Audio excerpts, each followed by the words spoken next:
Hey everybody, I'm going to be giving a review of the new Fuji x10 camera. I just got it a few days ago and I'm really enjoying it. It's a great little camera with lots of features and takes some really good pictures. I was very impressed with it. Fuji did a good job on this camera as far as I'm concerned. So anyways, I'll get right into it. I'll be following this little review. I'm not going to go into details about all the technical things of the camera. There's plenty of websites that do that. It's my intentions just to kind of show you what you could do out in the real world, taking some photos. I went out, took a few landscape photos and some macro shots with it. And so you'll be seeing in a little bit some videos that are going to follow, with some before and after pictures. So I hope this helps anybody that's thinking about purchasing the Fuji X10. So anyways, this is the case I got for it. Nice little case. Got it off of Amazon. Only about 20 bucks, so don't go spending $100 on a case like this. You can get them for about 20 bucks. It's kind of like the old Ever-Ready cases. Just open it right up and there's your camera. So this is the Fuji X10, and let me take it out of the case and so I can show you a few more details. So here it is out of the case. To turn it on, you just simply turn the lens. It's a 28 to 112 millimeter lens.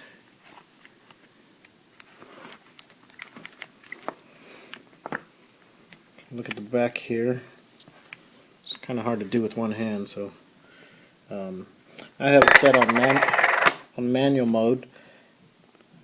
There's a little toggle switch right here, and you can use that to toggle between your aperture. You see those arrows, your shutter speeds and your aperture. So real easy. You can also use the little wheel here by just spinning it. Does the same thing. You can choose what information you want to be displayed on the screen. Just a couple things I'll go over. I'm not going to get into details because there's a lot of websites that go into detail about the camera's features. But some things I like, right here there's a RAW button, and you can have that set up to where if you press it you'll be able to shoot in RAW. I have mine set up as a shortcut so that when I press it, it goes into film simulation, and I can choose if I want to shoot in Provia, Velvia, Astia, or black and white, and it also has black and white with filters, red, yellow, green. And you also have a function button at the top right here, and I have that set up where if I press it, I can change my ISOs. So that's nice and handy. You can set that up however you want. You have your normal modes here: manual, aperture, shutter, program. EXR, it chooses the best exposure and everything depending on the scenario. You have some special features, advanced. I won't get into all those, but you can read up on them. Custom functions, you get two custom functions. I got those set up, one for shooting square format black and white and the other one for shooting the regular 12 megapixel black and white. It has a optical viewfinder. It is not electronic viewfinder. I can't stand those electronic viewfinders. This optical is nice and bright and crisp, nice and clear. It does not contain any information in the viewfinder. I'll talk a little more about that later in one of the videos. But I really like it. It's nice to be able to use that. But it's a nice camera. It's pretty small. fits in my hands pretty well. I don't have very large hands, so I'm not sure how it would be for somebody that has larger hands, but as far as me, it works very nicely, very comfortable, very nice. It looks like an old rangefinder camera. That's what I like about it. It's like the old combined with the new of the digital. Very sturdy, nice solid feel to it. It's got a couple microphones up here for when you want to shoot video, shoots HD video. Exposure compensation. It's a very nice camera, so I hope this review helps somebody out. I didn't really want to get into the technical aspects of the camera. I mainly wanted to show what you could do with the camera going out and shooting.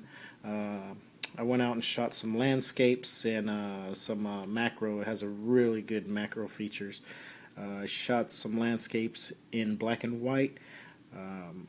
I'll try to get some color landscapes later, but I shoot mostly black and white, and that's what I'll be using this camera for mostly. But now that I see what kind of how good it does in color, I'll probably be using the color modes more often as well. But it's a good little camera. I like it. It's nice and compact, all-in-one camera. Lots of features. So hope you like the videos. You'll be seeing here in a minute, along with the before and after images that I've taken with the camera. So if you have any questions, just let me know. Feel free to post them, and I'll get back to you. And I'd really enjoy answering any questions that you might have. So hope this helps anybody out that's thinking of purchasing this camera.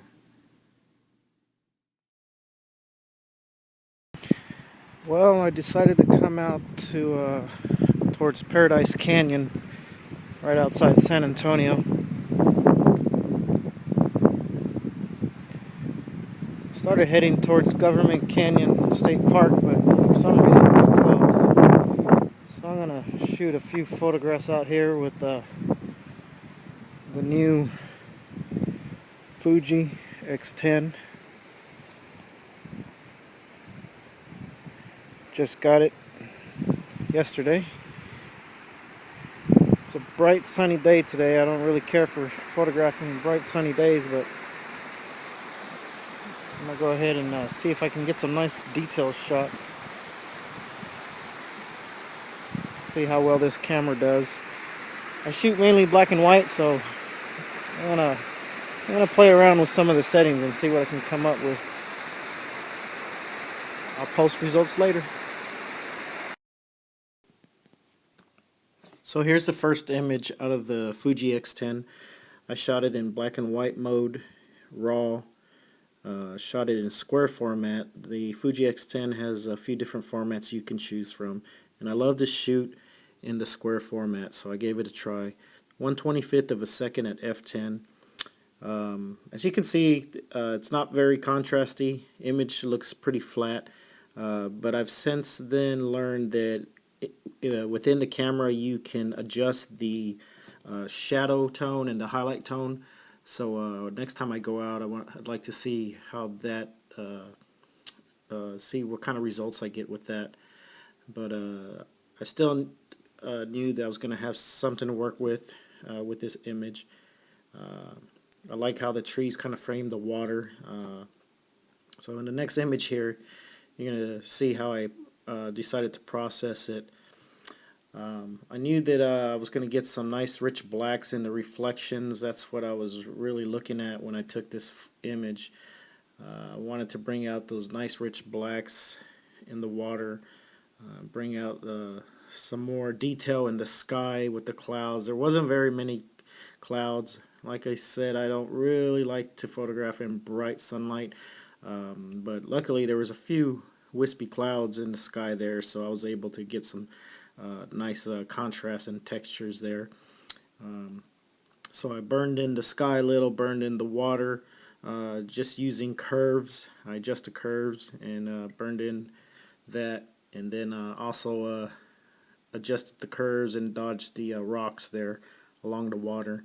So overall, I think it came out pretty good, but I'm excited to see next time I go out and shoot using the shadow tone and highlight tone adjustments, how it'll turn out. Okay, now I'm at the Oasis near the Medina Dam. Take some close-up shots, maybe some macro shots, and test out the macro capabilities of the camera. So far, I think they're real good. The Medina Dam is over this way.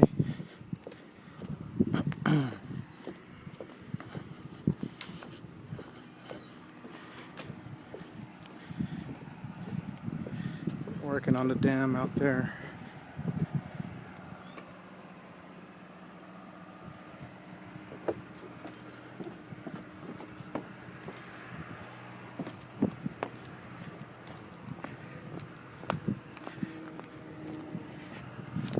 I've been using the optical viewfinder more than I thought I would on the camera. I believe you only get about 85% of the view when using the optical viewfinder. There's Medina Dam over there. Very pretty out here. But anyways, I really like using the optical viewfinder. You can't see any information in the viewfinder, but basically set up my exposure looking at the LCD according to the light and everything, and use the viewfinder to compose it. It's kind of nice putting the camera up to your eye and taking the shot. So anyways, I'm going to walk around here and take a few pictures, get a few close-ups, and I'll post results after.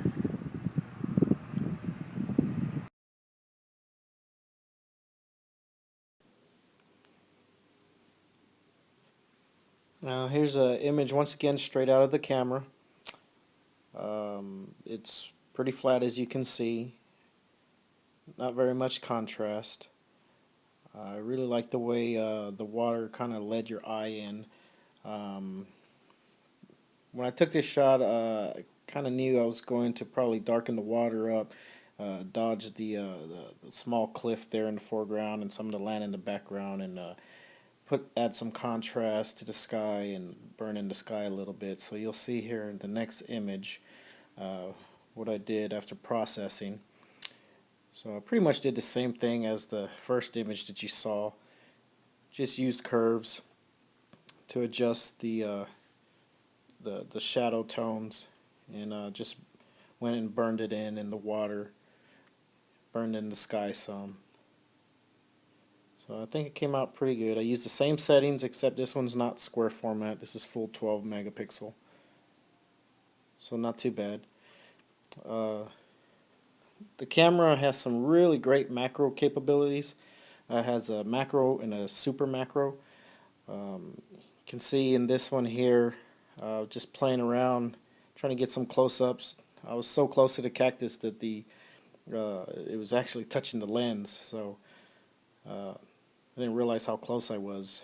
But here's one straight out of the camera, and then you'll see here after I processed it, just added converted it to black and white, and added a little contrast and a little bit of burning in on the edges there.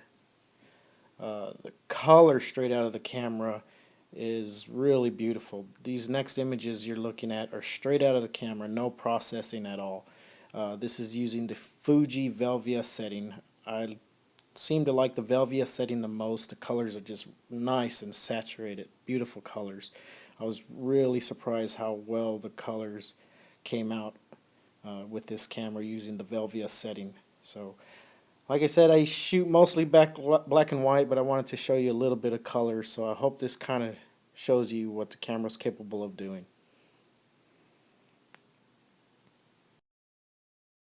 So there you have it, my little review of the Fuji X10. Hope this helps somebody out that's thinking about purchasing the camera. It's a great camera. It feels really solid. I just really love it. It's probably the best camera I've ever had. that I've enjoyed so much. I have a Canon 40D, which is a great camera, but I'll probably be using that a lot less now that I have this one. It's just everything I've wanted in a camera. Takes great photos. It's compact. I said I was going to mention some of the quirks about the camera.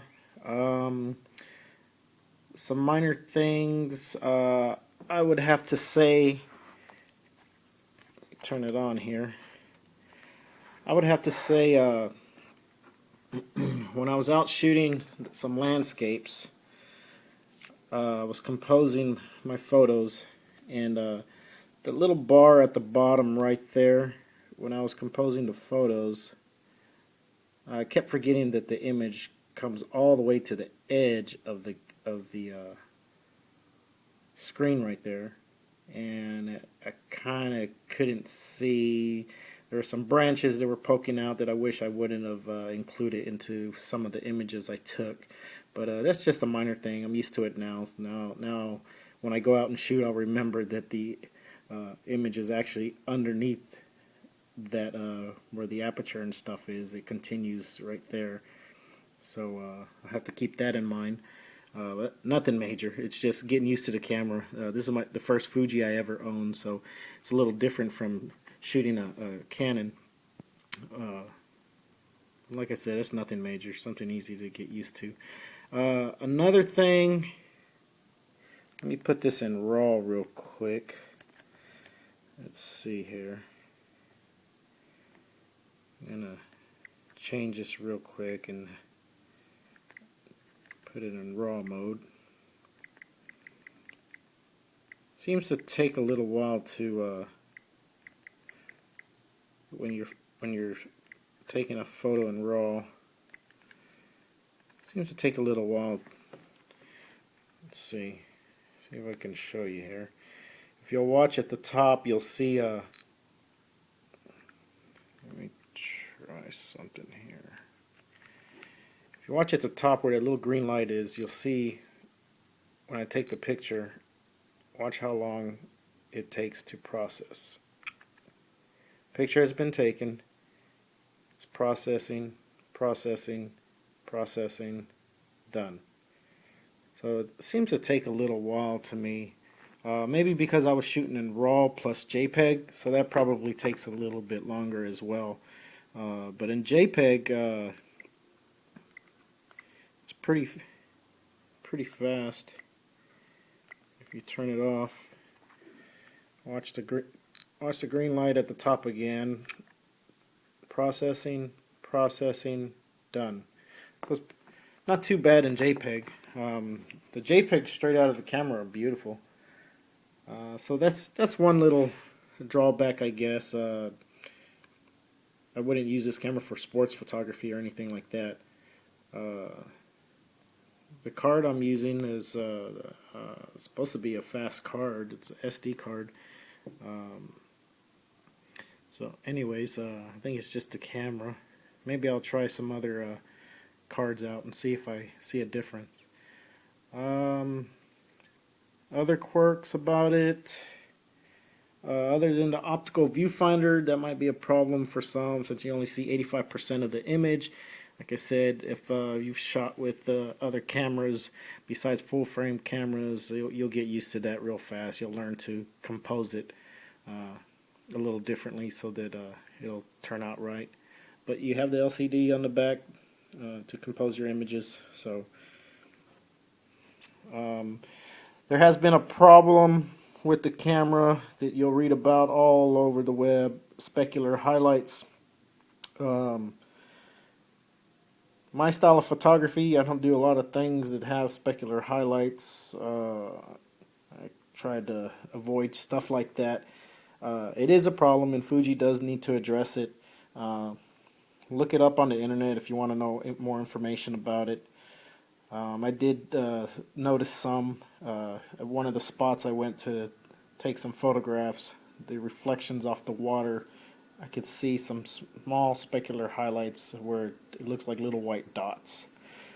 So I could see the problem there. Again, it wouldn't not much of a problem for me for the style of photography that I do. So I'll be keeping the camera. It's a great camera. So I hope you enjoyed this review, and I hope it helped someone out. And feel free to ask any questions.